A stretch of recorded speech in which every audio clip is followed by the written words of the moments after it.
कंबर मां ॾिसूं था नियाज़ हुसैन तुनियो जी ही रिपोर्ट। कंबर जे ॻोठ हासला जे रहवासी मीर मोहम्मद मंगरियो सां टंडो मोहम्मद ख़ान जी रहवासण अल्लाह बचाए मक्सी सां 4 महीना अॻु लाड़काणे जे स्टेशन कोर्ट में शादी कई हुई।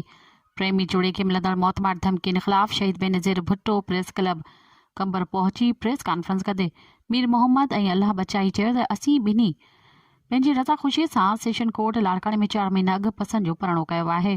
कोर्ट सगोरी प्रेमी जोड़ी खे निकाह जी इजाज़त ॾेई छॾी ऐं ॿिन्हिनि पंहिंजी रज़ा ख़ुशीअ सां निकाह कयो आहे। निकाह करण खां बाद असां पंहिंजे ॻोठ वापसि आयासीं त कोरंगी कराची खां आयल पुलिस असांखे ज़बरदस्ती कराची खणी वई। उन खां बाद असांखे हाई कोर्ट में पेश कयो वियो।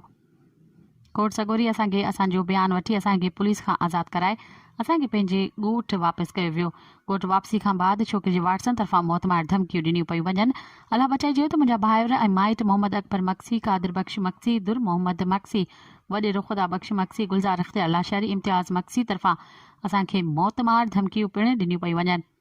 असां SSP कंबर IG सिंध खे अपील था कयूं त असांखे हिननि माण्हुनि मां ख़तरो आहे, असांखे तहफ़ुज़ फराहम कयो वञे। साईं इहो आहे त जेके न छोकिरी जा जेके भाइर आहिनि न उहे तंग था कनि ॾाढो ॾाढो चई विढ़ंदासीं मारींदासीं अॻिते पोइ हिते न आहे छॾिणो उहो उनजे करे हींअर बि असां हैदराबाद वियासीं उतां हेॾे आया आहियूं